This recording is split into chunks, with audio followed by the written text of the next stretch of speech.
여러분 반갑습니다. 우리 한번 인사하도록 하겠습니다. 복 있는 성도가 됩시다. 우리 좌우로 한번 인사하도록 하겠습니다. 복 있는 성도가 됩시다. 오늘은 징계는 하나님의 사랑입니다라는 제목으로 말씀을 전하도록 하겠습니다. 여러분, 우리가 정말 많은 설교를 듣지 않았습니까? 저도 한번 계산을 해보니까 한 수천 편의 설교는 들은 것 같아요. 그런데 우리가 수많은 설교를 듣고 또 성경을 100독, 200독 했을지라도 하나님의 말씀을 나의 삶으로 살아내지 않는 말씀은 우리에게 아무런 의미나 소용이 없습니다. 여러분, 하나님께서 우리에게 이 말씀을 주신 목적이 무엇일까요? 말씀대로 우리로 살게 해서 우리를 살리시기 위해서 우리 주님께서 이 말씀을 저와 여러분들에게 주셨습니다. 이스라엘 백성들이 홍해를 건너서 하나님의 기적을 경험하고 이제 광야로 나왔습니다. 그런데 광야에서 그들은 온전히 하나님을 신뢰하지 않고 하나님에 대해서, 모세에 대해서 원망과 불평을 쏟아냈습니다.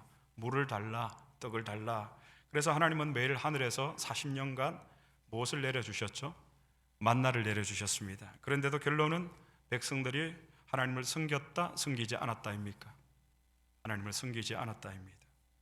하나님이 이스라엘 백성들을 40년 동안 그 광야길을 걷게 하신 이유가 신명기 8장 3절 말씀에 기록되어 있습니다. 성경을 한번 찾아보겠습니다. 신명기 8장 3절입니다. 우리 다 같이 한 목소리로 봉독하시겠습니다. 너를 낮추시며 너를 줄이게 하시며 또 너도 알지 못하며 내 조상들도 알지 못하던 만나를 내게 먹이신 것은 사람이 떡으로만 사는 것이 아니요 여호와 입에서 나오는 모든 말씀으로 사는 줄을 내가 알게 하려 하심이니라. 이스라엘 백성들을 40년 광야를 걷게 하신 이유입니다. 너를 낮추시며, 하나님께서는 광야를 통해서 우리를 낮추시는 것입니다. 그리고 사람이 떡으로만 사는 것이 아니요 여호와의 입에서 나오는 모든 말씀으로 사는 줄을 내게 알게 하려 하심이라. 이 말씀은 떡이 필요하다라는 이야기일까요? 떡이 필요 없다라는 얘기일까요? 떡이 필요 없다라는 말이 아닙니다. 여러분, 우리에게는 떡이 필요합니다. 돈도 있어야 하고 떡도 있어야 됩니다. 그러나 애굽에서의 생활은 무엇만 있으면 되었죠, 여러분? 떡만 있으면 되었습니다. 바로의 종살이 할 때, 사단의 종살이 할 때 우리는 떡만 있으면 되었어요. 그런데 이제 출애굽에서 우리의 신분의 변화가 일어나고 우리가 하나님의 자녀로서의 삶이란 더 이상 떡으로만 사는 것이 여러분 아닙니다. 여호와의 입에서 나오는 모든 말씀으로 사는 줄을 내가 알게 하려 함이라. 떡만 가지고 살 수 없는 곳이 가나안에서의 삶입니다. 돈만 가지고 살 수 없는 것이 우리 그리스도인의 삶입니다. 이제 가나안 땅에서는 어떻게 살아야 되죠, 여러분? 하나님의 말씀대로 순종하며 살아야 하는 것이 가나안에서의 삶입니다. 우리가 예수 믿기 전에는, 저 거듭나서 변화받기 전에는 떡만 있으면, 돈만 있으면 우리는 살 수 있었습니다. 하지만 우리가 예수 믿고 거듭난 후에는, 우리의 삶이 변화되고 난 이후에는 떡이 아니라 하나님의 말씀대로 순종해야 살 수 있는 것입니다. 이것을 하나님께서 가르쳐 주시기 위해서 10하루면 갈 수 있는 그 길을 40년 동안 광야를 걷게 하셨다는 말입니다. 이스라엘 백성들에게 그래서 광야 40년은 하나님의 징계였습니다. 신명기 8장 5절로 6절의 말씀 다 함께 봉독하시겠습니다. 너는 사람이 그 아들을 징계함 같이 내 하나님 여호와께서 너를 징계하시는 줄 마음에 생각하고 내 하나님 여호와의 명령을 지켜 그의 길을 따라가며 그를 경외할지니라. 여기에 보면 여러분, 징계의 결론은 무엇이죠? 하나님 경외입니다. 우리가 하나님을 경외한다는 말은 우리의 삶의 모든 영역에서 하나님의 주권을 인정하고 하나님의 은혜를 인정하는 마음과 태도를 말합니다. 그러므로 징계는 오늘 말씀의 제목처럼 무엇이죠, 여러분? 하나님의 사랑입니다. 하나님의 은혜입니다. 오늘 본문 히브리서 12장 8절에 등장하는 이 징계는 우리가 서론에서 살폈던 신명기 8장의 출애굽 과정에서 나타나는 이 징계와 같은 개념입니다. 먼저 여러분, 우리가 단순하게 생각하고 있는 징계는 어떤 개념이죠? 퍼니시먼트, 그러니까 벌 주다. 보통 징계 그러면 우리가 체벌의 개념이 제일 먼저 떠오릅니다. 오늘 본문 히브리서 12장 8절의 이 징계는 여러분 헬라어로 파이데이안입니다. 이 단어의 뜻은 여러분 체벌의 개념이 아닙니다. 아들을 만들다라는 뜻을 가지고 있는 단어가 이 징계에 사용된 헬라어 파이데이안입니다. 구체적으로 나의 자녀를, 훈련이라는 이 과정을 통해서 내가 나의 자녀를 만들어 간다라는 뜻이 이 징계 파이데이안입니다. 자, 그러면 우리가 이 징계라는 말을 조금 더 이해하기 위해서 성경 히브리서 12장 5절을 한번 찾아보겠습니다. 다 같이 봉독하시겠습니다. 또 아들들에게 권하는 것 같이 너희에게 권면하신 말씀도 잊었도다. 일러서되 내 아들아 주의 징계하심을 경히 여기지 말며. 여러분, 여기에 보면 내 아들아 주의 징계하심을 경히 여기지 말며, 이 말씀은 구약의 말씀을 인용한 것인데요, 구약 어디에 이런 말씀이 잘 나오죠? 내 아들아, 내 아들아. 잠언 말씀입니다. 잠언 3장의 말씀을 오늘 히브리서 12장 5절은 인용을 했습니다. 그러면 우리가 잠언 말씀을 한번 살펴보도록 하겠습니다. 잠언 3장 11절로 12절의 말씀, 다 같이 봉독하시겠습니다. 내 아들아 여호와의 징계를 경히 여기지 말라. 그 꾸지람을 싫어하지 말라. 대저 여호와께서 그 사랑하시는 자를 징계하시기를 마치 아비가 그 기뻐하는 아들을 징계한 같이 하시느니라. 히브리서 기자가 이 구약의 잠언의 말씀을 인용을 했습니다. 잠언 3장에 보면 징계와 관련해서 어떤 관계가 등장하죠, 여러분? 아버지와 아들의 관계입니다. 그러니까 징계라는 이 파이데이 안에 성경적인 개념은 먼저 아버지와 아들의 관계가 존재되어야 됩니다. 이것이 징계라는 말의 정확한 의미입니다. 아버지가 아들을 만들어 가는 것이죠. 이것이 징계입니다. 그러면 성경의 문맥에서 징계를 이해하기 위해서 좀 더 본문 앞에 있는 히브리서 12장 7절을 한번 찾아보겠습니다. 다 같이 봉독하시겠습니다. 너희가 참음은 징계를 받기 위함이라. 하나님이 아들과 같이 너희를 대우하시나니 어찌 아버지가 징계하지 않는 아들이 있으리요. 여기에 보면 이런 표현이 있습니다. 하나님이 아들과 같이 너희를 대우하시나니, 하나님이 아들과 같이 우리를 대해 주신답니다. 그러면 이제 우리에게 질문이 생깁니다. 아버지 왜 그러셨어요? 라고 우리가 아버지에게 질문을 할 때가 있습니다. 이런 경험을 합니다. 그렇듯이 우리가 하나님에게도 이런 질문을 하게 됩니다. 하나님 왜 그러셨습니까? 우리에게 언제 이런 마음이 들죠, 여러분? 도무지 지금 이 상황이 이해가 안 되고 말문이 막힐 때입니다. 그럴 때 우리에게 드는 생각은 여러분 두 가지입니다. 첫 번째는 하나님의 존재에 대한 물음입니다. 과연 하나님이 계시는 겁니까? 그리고 두 번째 질문은 하나님 그때 왜 가만히 계셨습니까? 하나님 왜 그때 침묵하고 계셨습니까? 그때 하나님은 어디 계셨습니까? 너무 힘들고 우리의 삶이 너무 고단하고 고통스러울 때 우리에게는 이런 질문이 여러분 터져 나옵니다. 하나님은 과연 존재하시는가? 존재하신다면 그때 하나님은 뭐 하셨습니까?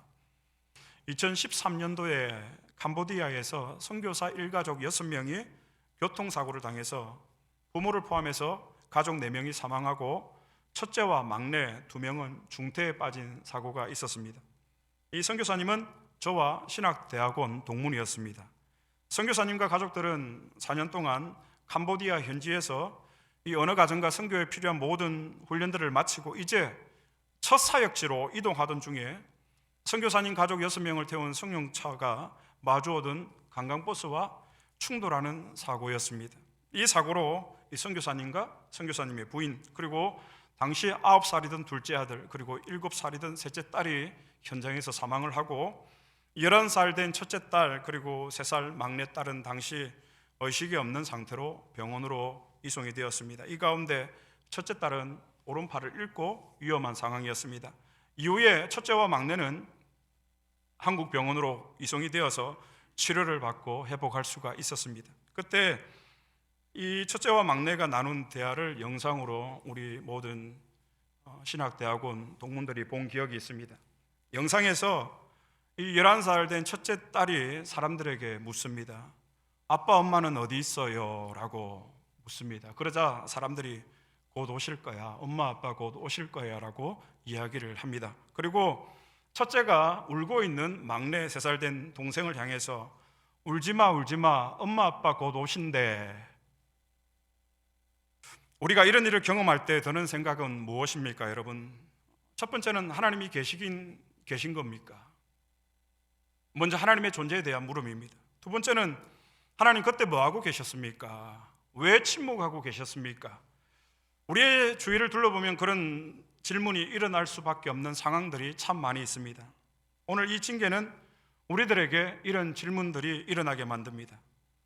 여러분들은 삶의 고난으로 또 아니면 누군가의 고통을 우리가 지켜보면서 신앙적 해이나 어려움이 찾아온 적은 없습니까? 우리가 이렇게 우리의 마음에 하나님을 향한 원망의 마음이 생기는 이유는 여러분, 다른 이유도 있겠지만 첫 번째는 하나님에 대한 무지 때문입니다. 우리가 육신의 아버지는 원망할 수 있지만 우리의 영원하신 아버지 하나님에 대해서는 우리가 원망해서는 안 됩니다. 그래서 우리는 아직도 하나님이 어떤 분이신가를 우리는 잘 모르고 있습니다. 두 번째로 하나님을 향해서 우리의 마음에 원망이 생기는 이유는 우리 안에 자리 잡고 있는 보상 심리 때문입니다. 하나님께 다 보상받으려고 하는 마음입니다. 그래서 여러분, 신앙이란 처음도 마지막도 하나님을 알아가는 싸움입니다. 하나님이 누구시고 하나님이 나에게 어떤 분이시고 하나님이 나를 얼마나 사랑하시는가, 이것을 알아가는 것이 우리의 신앙의 여정이라는 말입니다. 그러므로 우리 신앙의 본질은 여러분, 첫 번째는 하나님을 알아가는 것이고 우리 안에 보상받으려고 하는 율법적인 사고를 제거해 나가는 것이 포기해 나가는 것입니다. 누구나 인간 안에는 여러분 이런 율법적 사고가 존재합니다. 마태복음 13장에 보면 우리가 잘 아는 말씀이 나옵니다. 밭에 감추인 보화를 발견한 농부의 이야기입니다. 농부가 여러분 무엇을 발견을 하죠? 어느 날 밭을 갈다가 밭에 감추어져 있는 보화를 발견합니다. 그리고 그 발견한 밭을 자기의 소유를 다 팔아서 그 밭을 샀습니다. 그러면 여러분 질문을 해보겠습니다. 첫 번째 질문은, 농부가 자기의 소유를 다 팔아서 그 밭을 산 이유는 무엇 때문일까요? 밭 때문입니까? 보화 때문입니까? 보화 때문입니다. 보화 때문에 농부는 기꺼이 자신의 모든 소유를 다 팔아서 그 밭을 샀습니다. 두 번째 질문입니다. 그러면 농부가 자기의 소유를 다 팔아서 그 밭을 샀다라고 했는데 자기의 소유를 다 판 것이 당연한 겁니까? 아니면 수고하고 희생한 겁니까? 당연한 것입니다. 그런데 우리는 농부가 자신의 소유를 다 팔아서 그 밭을 산 농부를 보면서 당연한 것이 아니라 농부의 수고로 생각을 한다라는 것입니다. 이것이 우리의 율법적 사고입니다. 우리 속에 그 뿌리가 있습니다. 우리는 당연한 것이라고 여기지 않고 내가 수고하고 희생했다고 생각을 합니다. 수고해서 예배하고, 수고해서 기도하고, 수고해서 전도하고, 수고해서 헌금하고, 수고해서 봉사하고, 수고해서 희생하고. 정말 그렇습니까, 여러분? 이것은 여러분 수고한 게 아닙니다. 보화 때문에 나 자신의 재산을 몽땅 판 것은 마땅하고 당연한 것입니다. 그러면 여러분, 성경에서 이 보화는 누구를 가리킬까요? 예수 그리스도입니다.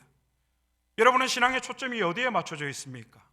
그리스도께 우리의 신앙의 초점이 맞춰져 있습니까? 아니면 그리스도가 아닌 다른 것에 우리의 신앙의 초점이 맞춰져 있습니까? 주님께 초점이 맞춰져 있는 사람은 여러분 자신, 그리고 우리의 공동체, 우리의 이웃, 그리고 주님, 이 가운데서 우리의 주님이 첫 번째가 되어야 하고 그 다음은 우리의 공동체, 우리의 이웃입니다. 그리고 마지막은 내가 되어야 합니다. 그런데 여러분, 우리는 이 선수가 바꾸어져 있지는 않습니까? 내가 첫 번째가 되어져 있습니다. 밭에 감추인 보화를 발견한 농부의 모습은 우리에게 어떤 교훈을 주죠? 그리스도께 우리의 모든 초점이 맞추어져 있어야 한다는 것입니다. 이것을 위해서는 우리의 모든 것을 바쳐도 아깝지 않다. 이것을 오늘 밭에 감추인 보화가 우리에게 교훈하고 있는 것입니다. 작년 5월에 하나님의 부름을 받은 팀켈러 목사님이 6년 전에 한국을 방문해서 이런 이야기를 한 적이 있습니다. 그리스도인이라고 다 똑같은 그리스도인이 아니다라는 이야기를 한 적이 있습니다. 세상에는 두 종류의 그리스도인이 있다고 합니다, 여러분. 첫 번째 종류의 그리스도인은 내가 구원받기 위해서 헌신하고 봉사하고 의를 행하는 그리스도인이 있다고 합니다.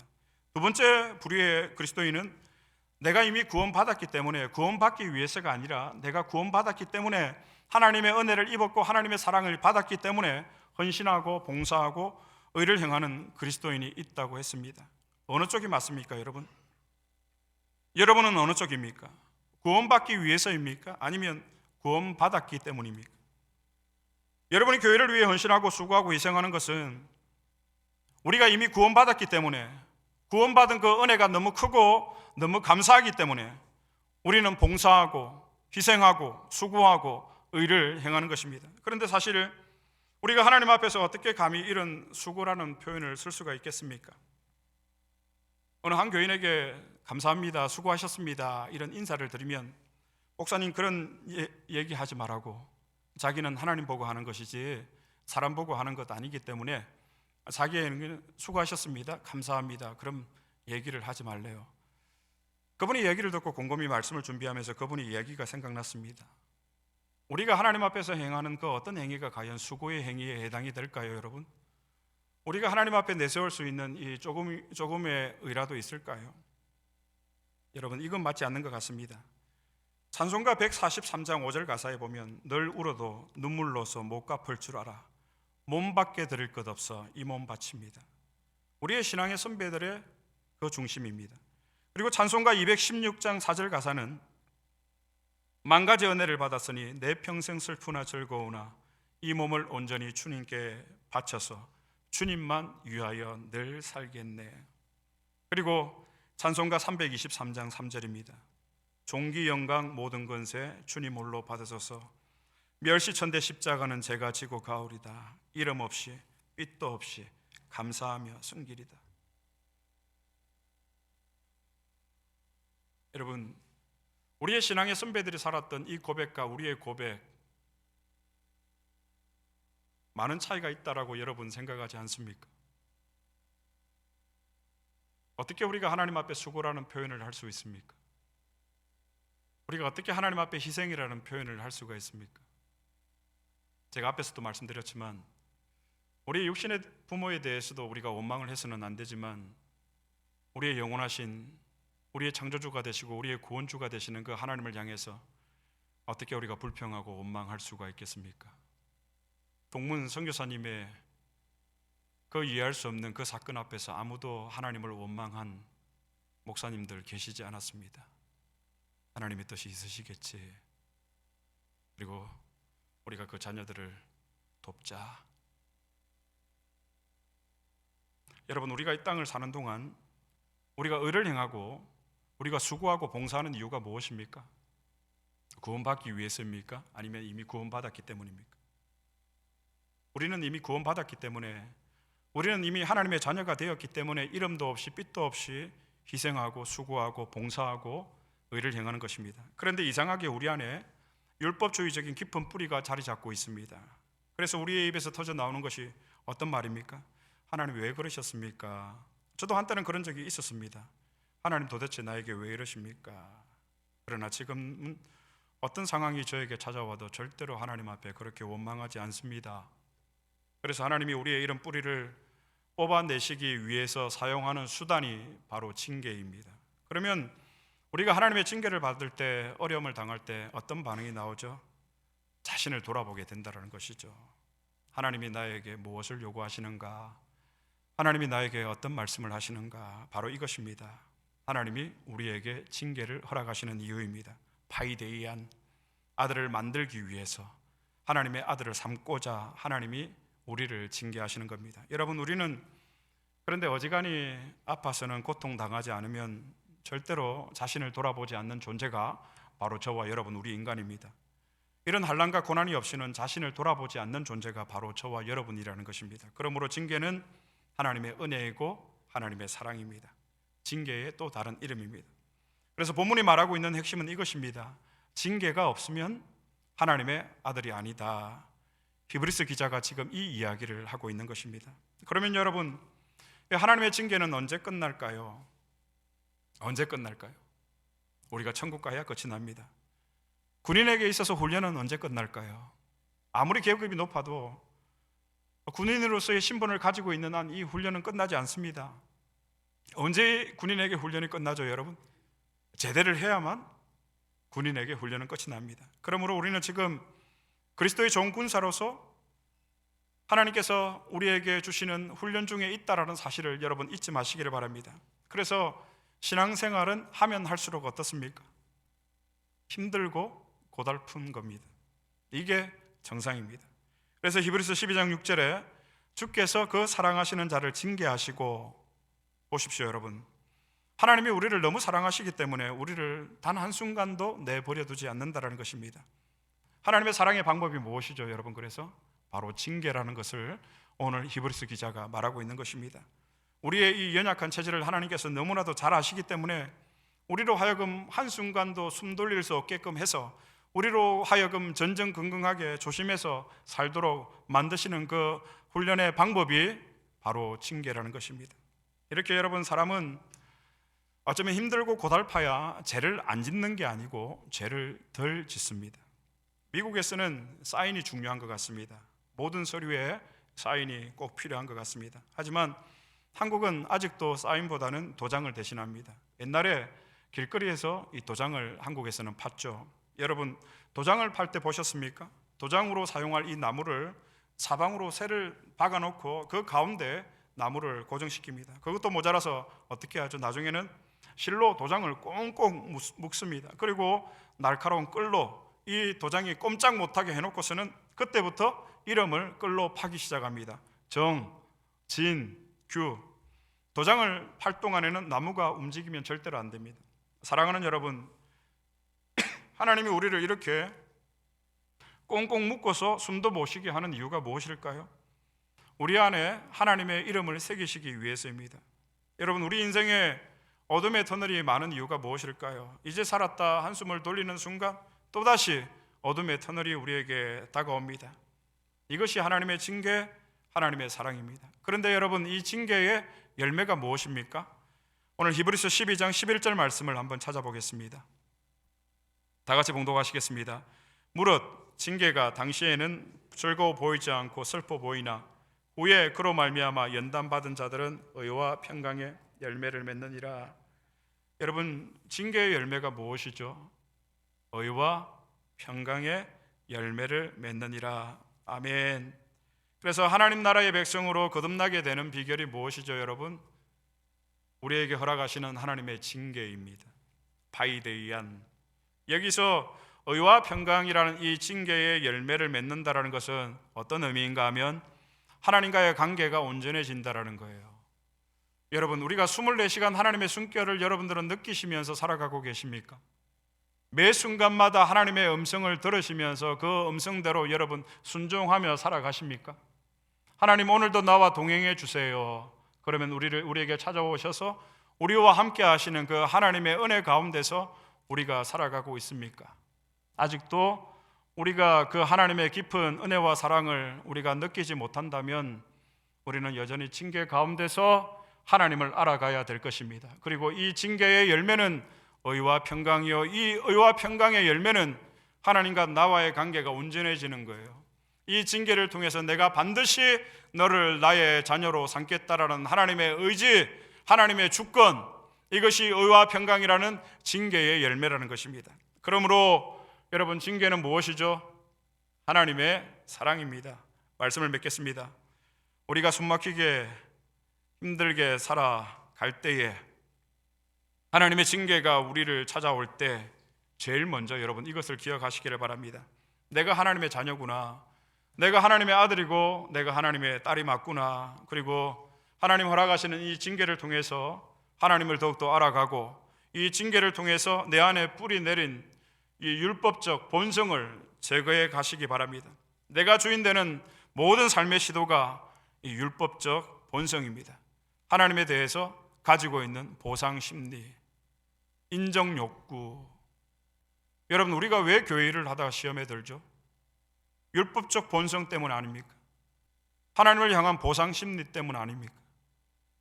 그런데 어떻게 감히 하나님 앞에서 우리가 수고라는 표현을 할 수가 있습니까?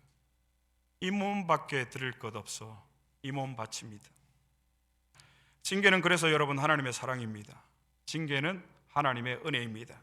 그러므로 징계를 받을 때 낙심하거나 절망하지 마시고 여러분 오히려 기뻐하시고 즐거워하시고 감사하시기 바랍니다. 우리에게 이 징계의 힘든 시간이 찾아올 때 이 고통은 눈먼 운명의 채찍이 아니라 하나님의 손에 들린 사랑의 매라는 사실을 여러분 기억하시고 징계를 받을 때 염려하지 마시고 안심하시기를 바랍니다. 징계는 하나님의 사랑입니다. 제가